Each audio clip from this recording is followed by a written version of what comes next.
आज महाराष्ट्रात petrol diesel टंचाई आहे का, असा प्रश्न जर मी विचारला तर त्याचं उत्तर आपल्याला गेल्या 3-4 दिवसांमध्ये राज्यात सतत दिसणाऱ्या दृश्यांमध्ये शोधावं लागेल, कागदावरच्या आकड्यात नाही. कारण कसं आहे ना, अनेकदा एखादं संकट आकड्यांमध्ये नाही तर लोकांच्या चेहऱ्यावरती जास्त स्पष्ट दिसत असतं. म्हणूनच आताही पेट्रोल डिझेलची टंचाई समजून घेण्यासाठी मराठवाड्यात जाऊन तिथल्या पेट्रोल पंपावरती तासनतास रांगेत उभं राहणारे चेहरेच वाचावे लागतील, समजून घ्यावे लागतील. गेले काही दिवस महाराष्ट्राच्या काही भागांना भेडसावणाऱ्या या संकटाचं, याच परिस्थितीचं आपण आज खोलात जाऊन विश्लेषण करणार आहोत आणि त्यासाठी मी पूर्वी भावे तुमचं स्वागत करते. तुम्ही पाहताय झिरो आवर. खरं तर आजही राज्यातल्या अनेक पेट्रोल पंपांवरती लांबच लांब रांगा होत्या, पण ही डिझेलसाठीची रांग नव्हती, ही भीतीची रांग होती. निदान उद्या तरी डिझेल मिळेल की नाही या चिंतेत तापलेल्या उन्हात उभं राहिलेल्या माणसांची रांग होती. शेतकऱ्यांसाठी मे महिन्याचा शेवट हा अत्यंत महत्त्वाचा काळ असतो, कारण याच काळामध्ये शेतकरी आपली पेरणी आधीची कामं उरकून घेतो आणि या कामांसाठी सर्वात महत्त्वाचं साधन म्हणजे ट्रॅक्टर्स, आणि ट्रॅक्टर्सना चालवण्यासाठी आवश्यक असतं ते डिझेल. आणि म्हणूनच गाडीसाठी डिझेल हवं असा शेतकऱ्यांसाठी हा साधा सोपा विषय नाहीये. हा त्यांच्यासाठी सगळ्यात महत्त्वाच्या हंगामाचा आणि परिणामी त्यांच्या वर्षभराच्या उत्पन्नाचा प्रश्न आहे. त्यामुळे पेट्रोल पंपावरती जेव्हा नो स्टॉकचा बोर्ड लागतो तेव्हा त्या शेतकऱ्याच्या मनात काय होतं हे आज मी तुम्हाला दाखवणार आहे. पण एकीकडे चेहरे पाहिले की असं संकटाने ग्रासल्याचं चित्र दिसतंय आणि दुसऱ्या बाजूला सरकारी पातळ्यांवर मात्र फार तुटवडा नाहीये असं सांगितलं जात आहे, आणि जिथे तुटवडा आहे तिथे साठेबाजी असल्याचं कारण पुढे केले जात आहे. आता कसं आहे, मुळात दरवर्षी मे महिन्यामध्ये शेतीच्या कामांसाठी इंधनाची मागणी वाढते हे सरकारनंही मान्य केलंय, कारण ही आकडेवारी सरकारला नक्कीच माहिती असणार आहे. पण यावेळी मात्र सगळीच परिस्थिती वेगळी आहे. आधीच आखाती युद्धामुळे अस्थिरता होती, जीवनावश्यक वस्तूंच्या किमती वाढत होत्या, लोक अस्वस्थ होतेच आणि त्यातच पंतप्रधानांनी इंधन बचतीचं आवाहन केलं. आणि पुढे काही मोठं संकट येणार आहे का या काळजीने सर्वसामान्य लोक आणखीनच बिथरले. शिवाय शेतकऱ्यांना तर घाबरून जाण्यासाठी शेतीची हंगामी कामं हे कारणही होतं. आणि मग अशा वेळी नेहमीच सुरू होतं पॅनिक बाईंग. ज्यांना गरज नाही तेही टाक्या फुल करायला लागतात, ड्रम भरले जातात, डबे भरले जातात आणि अचानक मागणी वाढली की पुरेसा साठा असूनही पेट्रोल पंपांवरती डिझेल संपल्याचं चित्र निर्माण होतं. पण हे असंच आजच्या घडीला झालंय का? कारण ही थिअरी कितीही खरी वाटत असली तरीही शेकडो शेतकऱ्यांना शेतकामांसाठी डिझेल मिळत नाहीये, हेही आजच्या घडीचं सत्य आहे. मग याची नक्की कारणं आहेत तरी काय, यावरच आज आपण विश्लेषण करणार आहोत. पण सुरुवात करूया आजच्या प्रश्नानं. त्यासाठी जाऊयात पोल सेंटरला.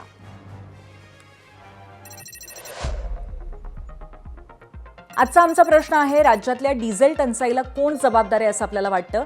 साठेबाजी कारणीभूत आहे, नियोजनाचा अभाव जाणवतोय, पुरवठाच कमी आहे, का वरील तिन्ही कारणं आहेत? जास्तीत जास्त लोकांनी तुमचं मत आम्हाला कळवा, जेणेकरून महाराष्ट्रातली परिस्थिती काय आहे याचा एक आरसा या प्रश्नाच्या माध्यमातून दिसेल. आज या प्रश्नासाठी 3 पर्याय देण्यामागे सुद्धा 2 कारणं आहेत. एक म्हणजे सरकारची आकडेवारी आणि आश्वासनं, आणि दुसरं म्हणजे ग्राउंड रियालिटी. संपूर्ण राज्यामध्ये इंधन तुटवडा आहे असं मी मुळीच म्हणत नाही आहोत, किंवा राज्यभर सगळीकडेच डिझेल टंचाई आहे असंही नाही आहे.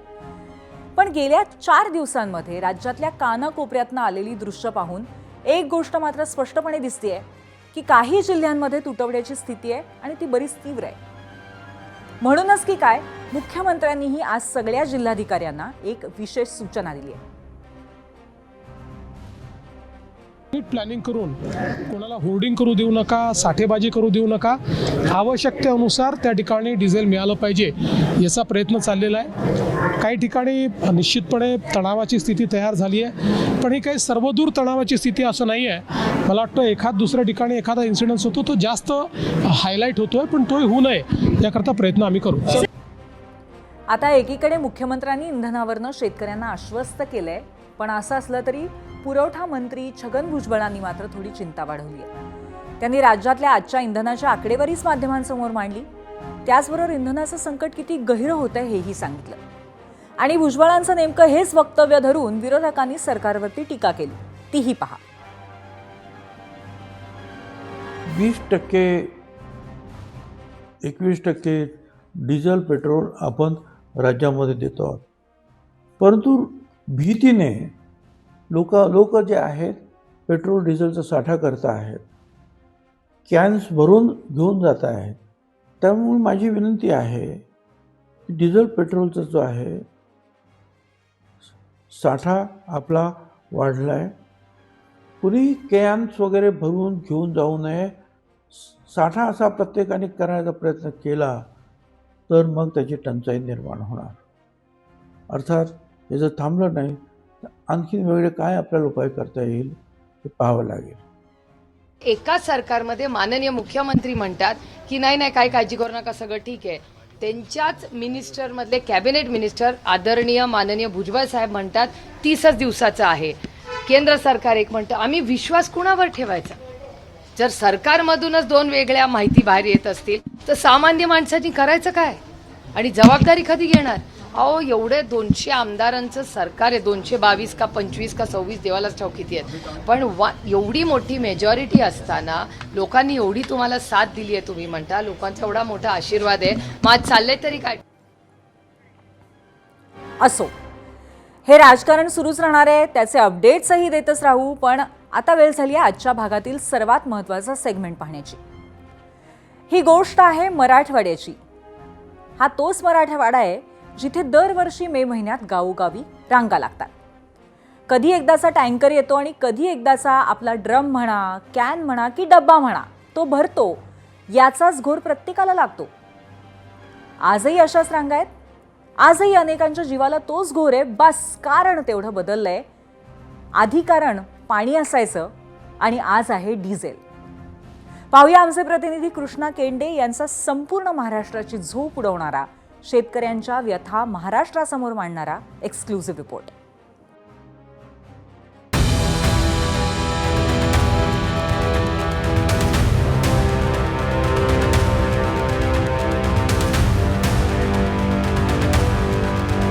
मराठवाडा 1-2 वर्षापूर्वी या मराठवाड्याची मे महिन्याची ओळख म्हणजे दुष्काळवाडा, टँकरवाडा आणि आज मे महिन्यात मराठवाड्याची ओळख म्हणजे डिझेलचा तुटवडा अशी झाली आहे. खरं तर मे महिन्यात मराठवाड्यातल्या गावागावात अशा कॅनच्या रांगा पाहायला मिळायच्या आणि त्याचं कारण असं होतं की रात्री अपरात्री कधीही पाण्याचं टँकर यायचं आणि लोक ओरडायचे, आलं पाण्याचं टँकर आलं. आज लोक ओरडत आहेत, चला उठा, डिझेलचं टँकर आलंय. आणि त्यामुळे रात्री अपरात्री लोक डिझेलसाठी जागे आहेत आणि तरी देखील त्यांना डिझेल मिळत नाही. मराठवाड्यातली काय स्थिती आहे? मराठवाड्यातल्या राजधानीत नेमकं डिझेलसाठी रात्र लोक कसे जागून काढतायत हे आज मी तुम्हाला दाखवणार आहे. चला माझ्यासोबत.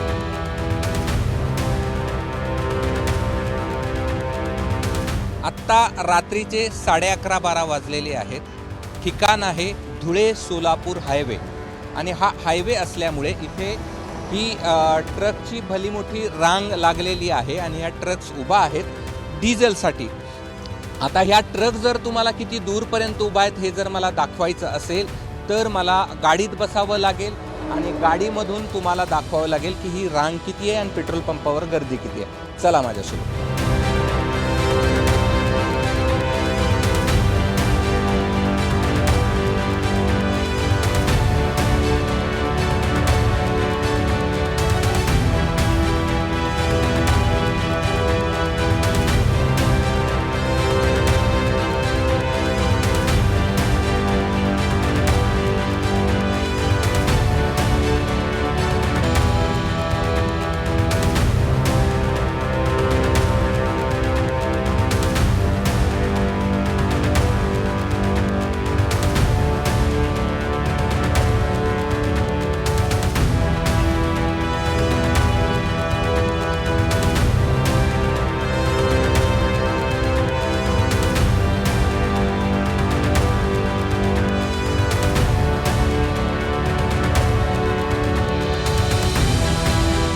पंपावरची गर्दी पण तुम्ही बघा किती आहे.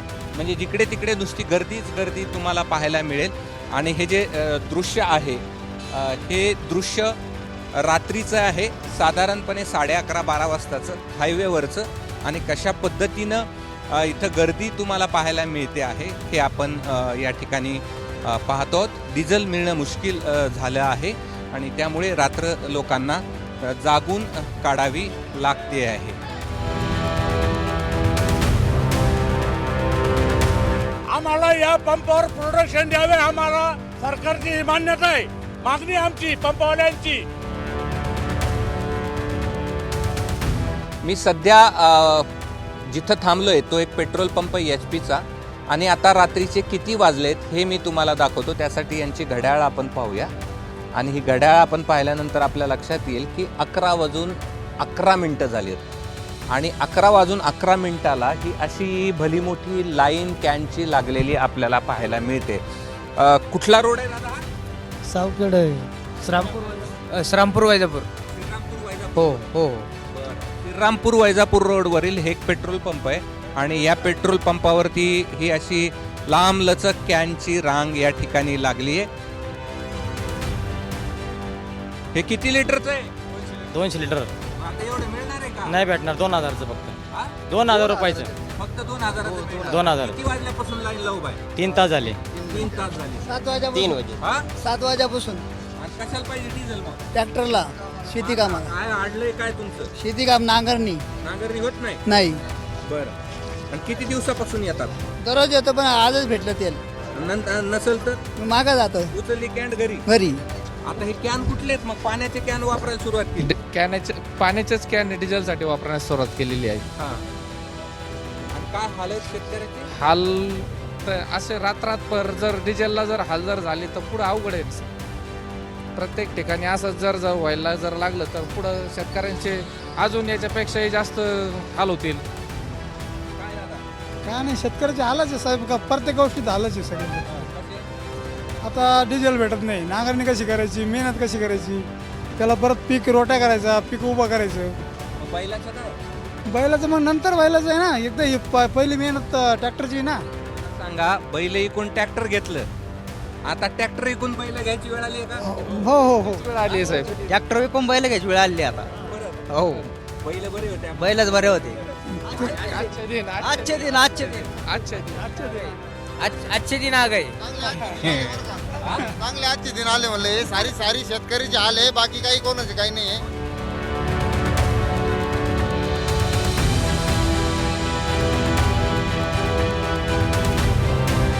वाढवायचे तर आणखीन 10 वाढून घ्या, पण शेतकऱ्याला पाऊस पडल्यानंतर डिझेलचा काहीच उपयोग नाहीये. एक पाऊस पडल्यानंतर काय करणार आहे शेतकरी? डिझेल तर पिणार नाहीये. कशासाठी लागतं? मशागतीसाठी. आणि मशागत जर वेळेवर झाली नाही तर उद्याचं पीक 100% धोक्यात आहे. पिकच उभा राहणार नाही. नांगरलं नाही तर पीक पेरायचं कुठं? आणि एक पाऊस झाल्यानंतर काय करायचं? आजच आबळ आलेलं होतं, दिवसभर सगळ्या लोकांना असं वरती बघत होते काय करावं आणि काय नाही.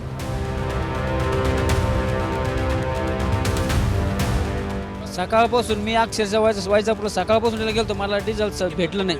मी 4 पंप फिरलो तरी डिझेल भेटलं नाही. मायापर्यंत आलं, डिझेल संपून गेलं. अक्षरशः जेवण नव्हतं. आता परत इथं नांबराला आलो, 4 वाजेपासून इथं नांबराला लागलो. आता डिझेल भेटलं. डिझेल जर नाही भेटलं तर कुठले किती भेटलं ते बी सांगा. फक्त 2000चं 2000 डिझेलमध्ये फक्त 2 एकर नांगरट होती. 2000 रुपये 2 एकर नांगरट होती फक्त. डिझेल इंधन नाही भेटलं तर हे वावर तसेच राहते. सरकार काय गाजरं खाणार का? मग काय भेटणार त्यांना? ही स्थिती होती वैजापूर तालुक्यातली एका पेट्रोल पंपावरची. अशी अनेक आपल्याला वेगवेगळे चित्र वेगवेगळ्या पंपावरती पाहायला मिळणार आहे. चला पुढच्या पंपावर जाऊया, तिथं काय स्थिती हे देखील पाहूया.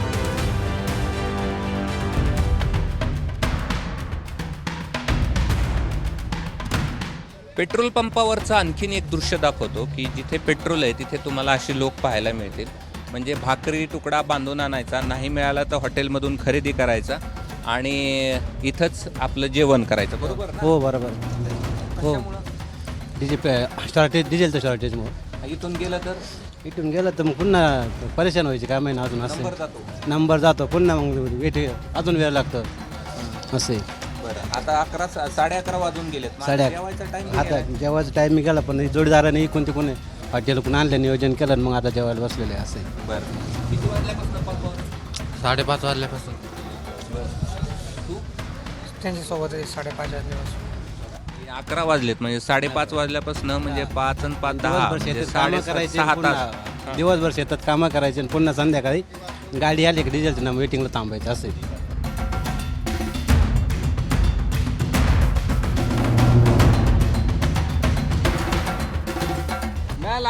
हो मिळालं, लई परेशानीनंतर मिळालं डिझेल. किती तास उभं राहिले? मी 5 तास उभा होतो इथं आतापर्यंत. 5 तास झाले मला, जेवण नाही काही नाही, आणि मिळालं फक्त तो 2,000 रुपयाचं 20 लिटर डिझेल. याच्यात काही नाही होत, काहीच नाही होत यांना. मग आता पुन्हा उद्या यायचं. उद्या यायचं, नाही तर मग आता दुसरा पंप पाहावं लागेल कुठंतरी चालू असेल ते पंप, कारण इतके बेकार आले याच्यामध्ये ट्रॅक्टरला काहीच होत नाही. आणि आता सगळे मशागतीचे काम चालू आहे, काहीच नाही होट बिकून ओला होत नाही. इतक्यामुळं टाकीमध्ये आहे ना एअर बी नाही निघत आज झाला. आता काय सांगावं तुम्हाला, लय हाल आहे, लय बिकट परिस्थिती होईल, सोपं नाही.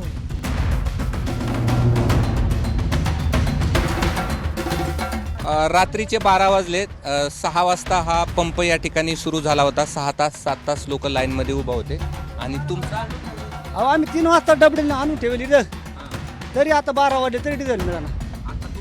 नंबर आला लगेच संपून गेलं डिझेल. आता काय करायचं आम्ही, आता तोंडात आणायला कोण नाही. आता 12 वाजले, आता 3 वाजता आलो होतो आम्ही. लहान पोरगं आणलं ते संघ ते बिबट्याच्या धाकानं. आता 20 किलोमीटर जायचं आम्हाला तिकडे, काय करते आता. ॲज अ डीलर मी हिंदुस्तान पेट्रोलियमचा डीलर आहे. या ठिकाणी सर्व शेतीवर्ग एरिया आहे. आम्हाला रोडचे कोणतेही कस्टमर नाही, आम्हाला सर्व शेतकरी कस्टमर आहे. आम्ही शेतकरी कस्टमराची काळजी घेण्यासाठी आम्ही कंपनीकडे 2-2, 3-3 गाड्यांचं पेमेंट टाकून आम्हाला गाडी 3-3, 4-4 दिवसानंतर मिळते. पंपाचा टायमिंग ॲज 10 वाजता बंद होतं, तरी आम्ही शेतकरी नंबरला असल्या कारणाने 12 वाजेपर्यंत पंप चालवला. हो लावकडे कांदे भरेल ट्रॅक्टर उद्या न्यायचं आहे, डिझेल नाही. काय त्या कांद्याला भाव नाही, डिझेलच भेटा ना. चालला परत कसं? मग आता 6 वाजेपासून थांबून डिझेल नाही, काहीच नाही. 6 वाजेपासून थांबून इतका वेळ थांबलो आणि आता जवळ नंबर आला डिझेल संपून गेलं. कुठे सगळे रिकामी काही मिळालं नाही. काहीच नाही मिळालं.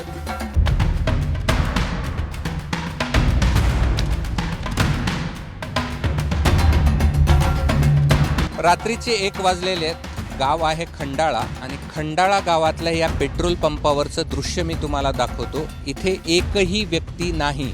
ही रांग कॅनची आहे आणि हे कॅन रांगेमध्ये नंबरसाठी लावलेले आपल्याला पाहायला मिळतात. आणि कॅन ओळखायला यावी म्हणून अशा पद्धतीचे नावं देखील कॅनवरती टाकलेले आहेत. वेगवेगळ्या खुणा देखील यामध्ये केलेल्या आपल्याला पाहायला मिळत आहेत. आणि आपण पाहतोय की किती दूरपर्यंत ही सगळी रांग आहे. शेतकरी जरी नसले तरी त्याचं प्रतिनिधित्व जे हे कॅन करतायत. आणि अशा प्रकारचं मराठवाड्यातलं डिझेलसाठीचं हे आणखी भयावह चित्र आपल्याला रात्रीचे 1 वाजता पाहायला मिळत आहे. कॅमेरामन धनंजय दारुंटेसह मी कृष्णा केंडे, ABP माझा, छत्रपती संभाजीनगर.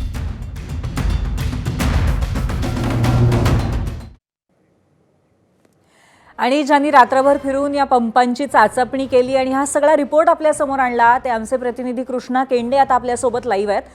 कृष्णा, हे सगळं बघून एक प्रश्न असा पडतो की इथे पंपचालक सुद्धा म्हणतायत की आम्ही प्रयत्न करतोय जास्तीत जास्त उशिरापर्यंत पेट्रोल पंप चालू ठेवण्याचा, जेणेकरून शेतकऱ्यांना आम्ही पेट्रोल किंवा डिझेल देऊ शकू प्रामुख्याने.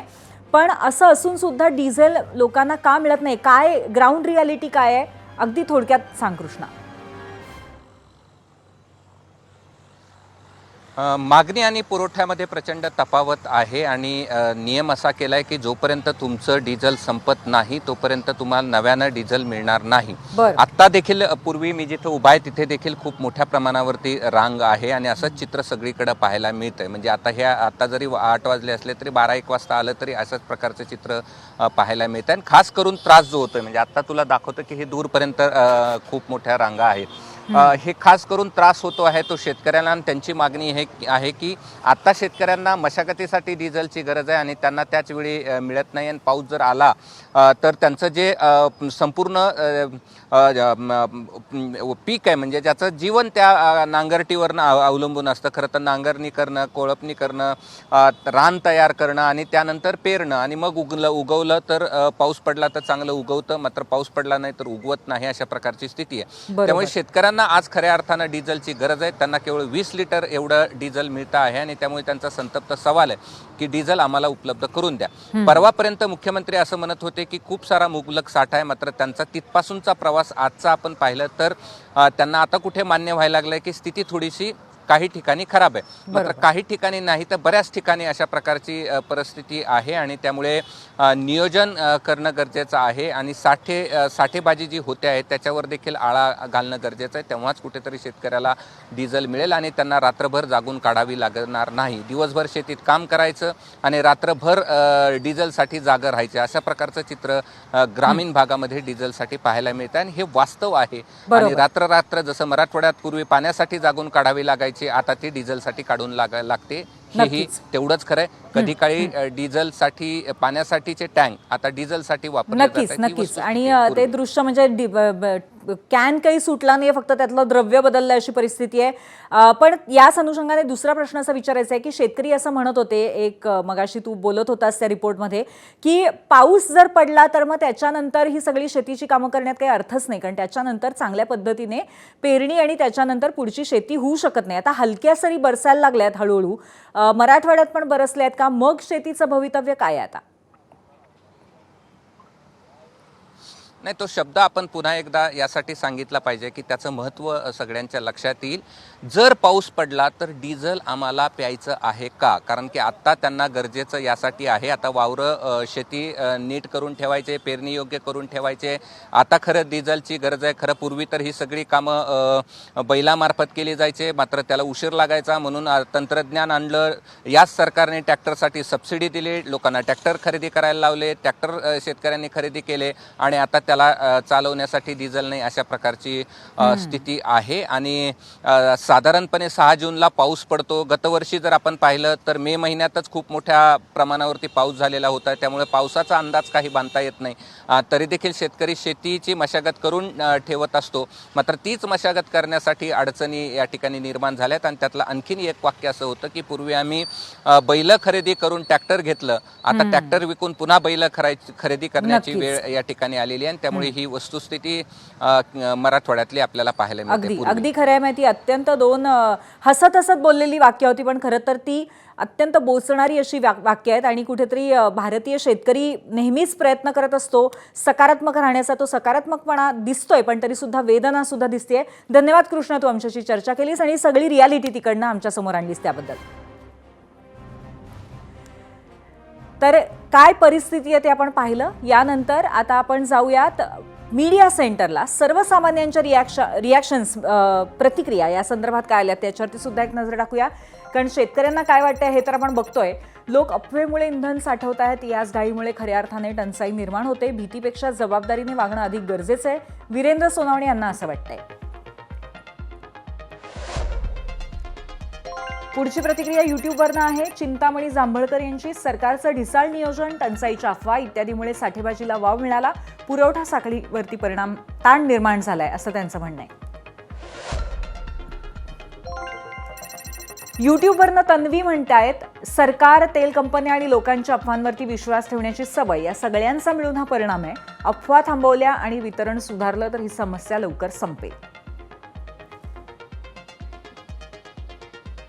आणि आता याच दृष्टीने आपण जाऊयात पोल सेंटरला आणि पाहूयात की नक्की कुठला पर्याय किंवा कुठले पर्याय निवडलेले आहेत आज आपल्या प्रश्नावरती, कारण आम्ही 4 वेगवेगळे पर्याय दिले होते. राज्यातल्या डिझेल टंचाईला कोण जबाबदार आहे? एकूण 33,000 मतं आलेली आहेत. आणि नियोजनाचा अभाव असं 60% लोकांना वाटतंय. 19% लोक म्हणतात साठेबाजी, कमी पुरवठा असल्याचं सगळ्यात कमी लोकांना 60% लोकांना वाटतंय. आणि वरील 3ही कारणं असं 14% लोक म्हणतात. त्यामुळे नियोजनाचा अभाव असल्याचा एक कुठेतरी वास या सगळ्यातनं सर्वसामान्यांना येतोय. 0 आवरमध्ये आता आपण बघणार आहोत राज्याचं राजकारण, वारंवार ढवळून काढणाऱ्या मराठा आरक्षण आंदोलनाबद्दलच्या अपडेट.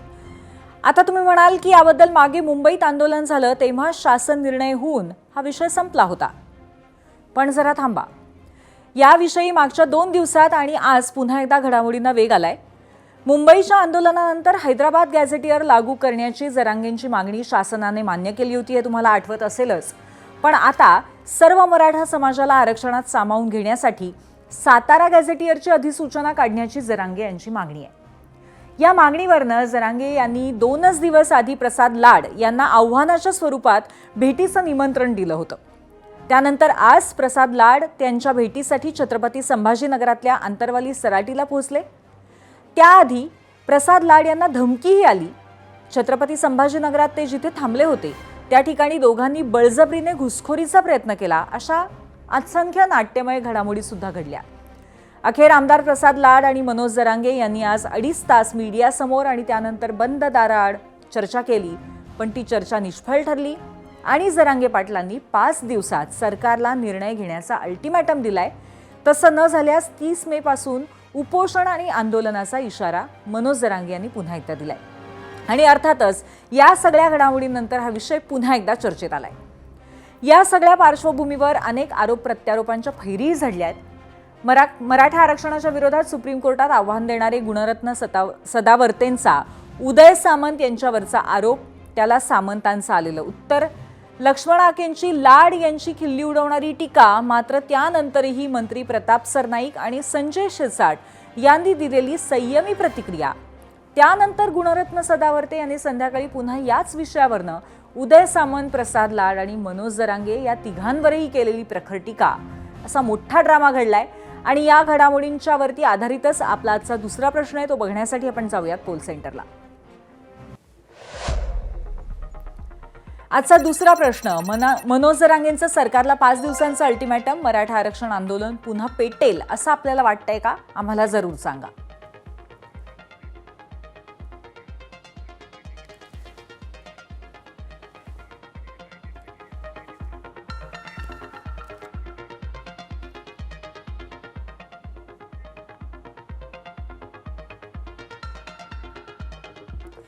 तर आज प्रसाद लाड यांच्याबरोबरच्या भेटीनंतर मनोज जरांगे पाटील यांनी माध्यमांशी काय चर्चा केली आहे, काय मागण्या केल्या आहेत, कुठलं अल्टिमॅटम दिलंय हे तुम्ही पाहिलं असेलच. पण आज आत्ता थेट आपल्यासोबत एक्सक्लुझिव्ह चर्चा करण्यासाठी स्वतः मनोज जरांगे पाटील आहेत. नक्की काय घडलंय, त्यांच्या अपेक्षा काय आहेत, हे सगळं आपण त्यांच्याकडनं जाणून घेऊया. आपलं मनपूर्वक स्वागत आहे मनोज जरांगे पाटील ABP माझाच्या 0 आवरमध्ये. पहिला मुद्दा असा आहे की तुमचं ठरलंय, आज सरकारचे प्रतिनिधी म्हणून आलेल्या प्रसाद लाडांसोबत तुम्ही जवळपास 3 तास चर्चा केली. नेमकं घडलं काय याबद्दल आम्हाला खूप कुतूहल आहे.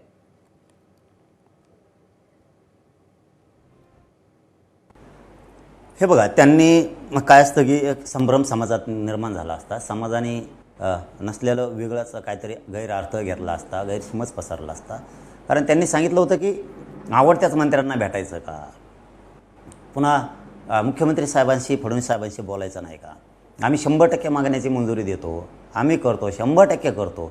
आणि लाडभाऊच्या मनातला जो आत्मविश्वास होता, त्यांच्या बोलण्यातली जी समाजाविषयी तळमळ होती, त्याच्यावरून आम्हाला वाटलं की चला येत ना, आपण का करू नये, कोणी आमदार मंत्री असला तरच बोलवायचा आणि एखादा आमदार असला तर बोलवायचा नाही, असं आपण पण वागू नये, आपणही आडमुठ्याच्या भूमिकेत जाऊ नये.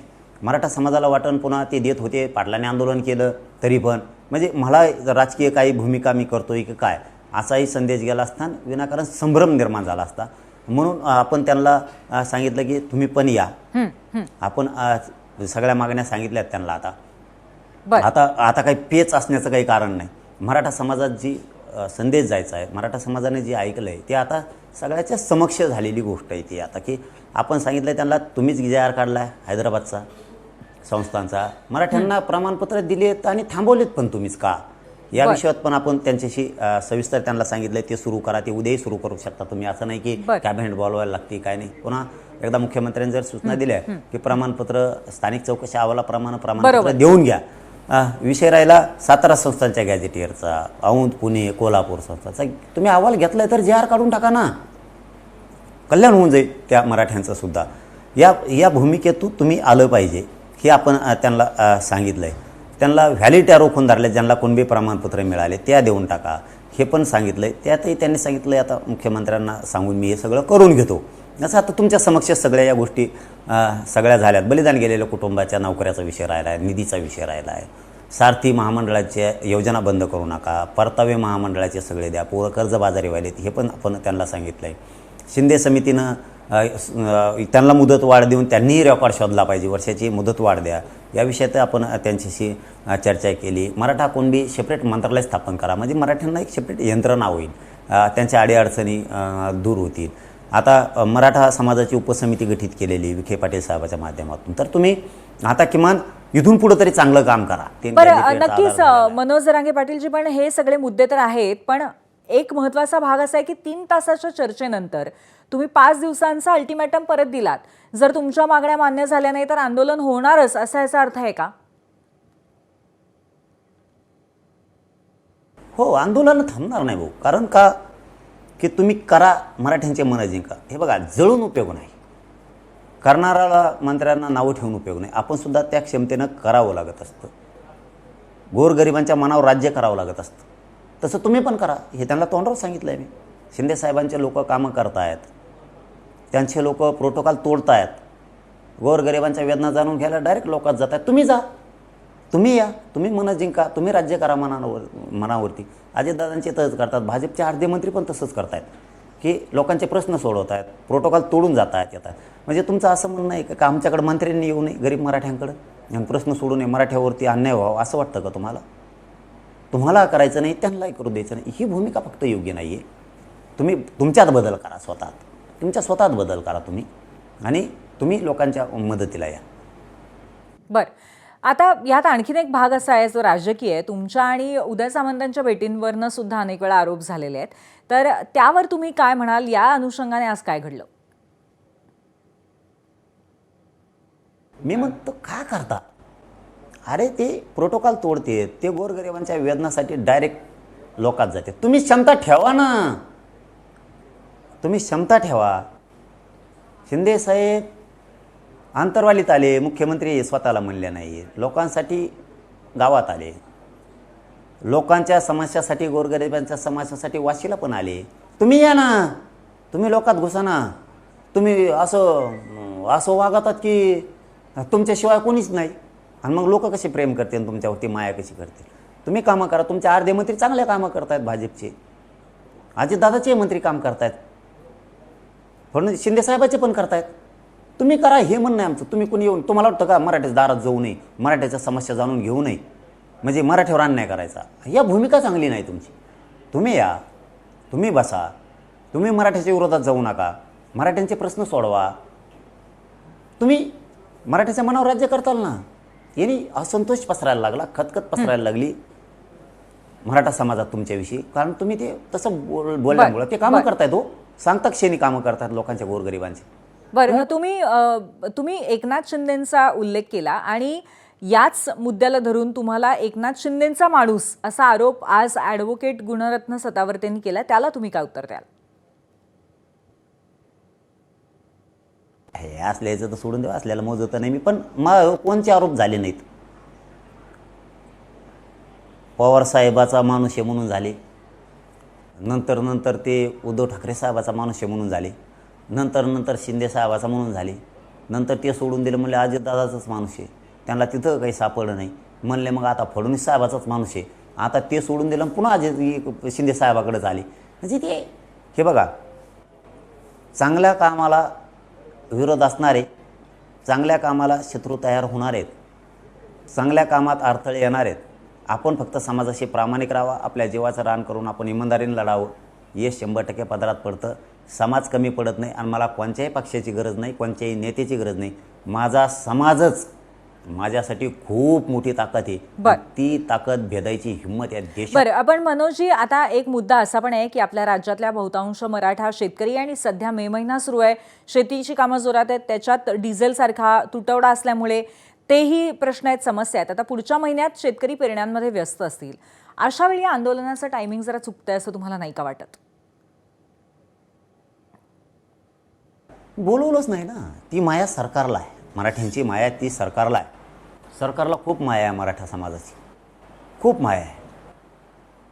त्यांना वाटतंय ऊन लागू नये मराठ्याला, मराठ्यांचं मराठ्यांना विटीच धरू नये, आम्ही 100% मागण्या मान्य करतो असं त्यांचं म्हणणं आहे. तर मग मी पण विश्वास ठेवला, समाजानं पण ठेवला.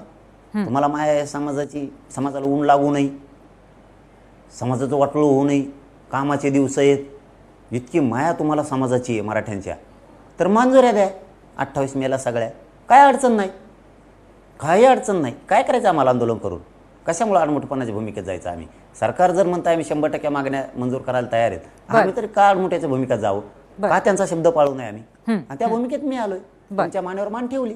फक्त मराठ्यांशी दगा करू नका, मराठ्यांच्या मनातून उतरू नका, मराठ्यांची नाराजी अंगावर लाटती नाराजीची घेऊ नका तुमच्या अंगावर. तुम्ही 28 तारखेला करून टाका. नसता मराठा म्हणून ही खोटी माय आहे. मनोजजी, तुम्ही सरकारला आणि सरकारी पक्षाला प्रचंड इशारे देताय, हे तर खरं आहे, पण त्याचबरोबर मनोज जरांगेंचं मराठा समाजाला या निमित्ताने काय आवाहन असेल?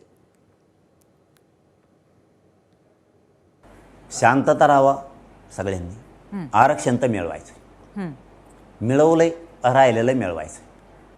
लेकरं हे सर्वस्व आहे, पक्ष आणि नेता सर्वस्व नाही आहे. त्यांनी कमवून 100 पिढ्याचं ठेवलं आहे. तुम्हाला तुमच्या आत्ताच्या लेकराचं शिक्षण, नोकऱ्या, त्याचं भविष्य, त्याच्या योजना घ्यायच्यात, त्याला उंचीवरती नेऊन अधिकारी बनवायचं, त्याला साहेब बनवायचं. तुमची दारिद्र्य दूर झाली पाहिजे, तुमचे कष्ट वाट्याला जे आले ते दूर झाले पाहिजेत. तुम्ही स्वप्न बघितलं आहे लेकरू अधिकारी झाल्याच्या नंतर आपल्या सुखासमाधानाचे दिवस येतील, त्याच्यासाठी लढायचं. पुढच्या भविष्यासाठी एक काम कमी झालं तरी चालत, पण लेकराचं आयुष्य उद्ध्वस्त होऊ द्यायचं नाही, त्याच्या भविष्याचा उन्हाळा होऊ द्यायचा नाही. नक्कीच. त्यामुळे आता 28 तारखेला काय होतंय या संदर्भात सगळ्या महाराष्ट्राला उत्सुकता असणार आहे. तो तोडगा जर आधीच निघाला तर नक्कीच चांगलं होऊ शकतं. धन्यवाद, आपण आज वरती आलात आणि आमच्याशी चर्चा केली त्याबद्दल. आता या दरम्यान उदय सामंतांवरती आणि प्रसाद लाड या दोघांवरती आणि मनोज जरांगे पाटील यांच्यावरती सुद्धा गुणरत्न सदावर्ते यांनी आज टीका केली आहे, त्यांना लक्ष केलंय. काय म्हणाले आपण पाहूयात. सन्माननीय मंत्री उदय सामंत आमचे मित्र हे जरंगेला भेटायला गेले, पण उदय मात्र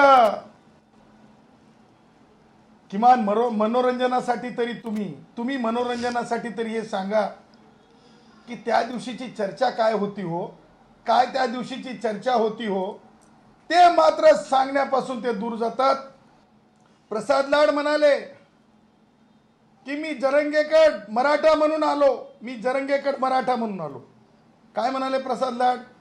मी आमदार वगैरे वगैरे वगैरे वगैरे वगैरे काही नाही, पण मी जरंगेकड मराठा म्हणून आलो. म्हणजे उदय डिस्कार्ड झाले, उदय डिस्कार्ड झाले का? ते ब्राह्मण आहेत म्हणून डिस्कार्ड झाले, किंवा ते बोलू शकत नाहीत म्हणून डिस्कार्ड झाले? आणि प्रसाद लाड मराठा आहेत म्हणून चर्चेला पात्र झाले, चर्चेला पात्र झाले, आणि उदय सामंत अपात्र झाले. उदय सामंत का अपात्र झाले? हा प्रश्न आहे, विचारला जाईल हा प्रश्न, कारण हा प्रश्न उदयने उपस्थित केला. जरंगे काय म्हणते? संविधानाला बाजूला करा म्हणल्यासारखं म्हणते, आणि कास्ट व्हॅलिडिटी फट फट फट फट फट फट फट फट फट फट. समजून घे जरंगे, माननीय सर्वोच्च न्यायालयाने दिलेल्या निकालाच्या विरुद्ध जाऊन काही करता येत नसतंय. हे पोटशूळ नाही, ही सत्यता आहे, ही गंमत नाही, हे वास्तव आहे. थेट आपण जाणार आहोत पोल सेंटरला, पाहणार आहोत दुसऱ्या प्रश्नावरती महाराष्ट्राने काय कौल दिलेला आहे. दुसरा प्रश्न आज अर्थातच आम्ही मनोज जरांगे पाटील यांच्या आंदोलनाच्या अनुषंगाने विचारला होता. 5 दिवसांचा अल्टिमॅटम दिलाय. मराठा आरक्षण आंदोलन पुन्हा पेटेल असं वाटतंय का? 60% लोकांना पेटेल असं वाटतंय आणि 40% लोक म्हणतायत नाही पेटणार. आणि याबरोबरच 0 आवरमध्ये आज आपण इथेच थांबतोय. पाहत रहा ABP माझा.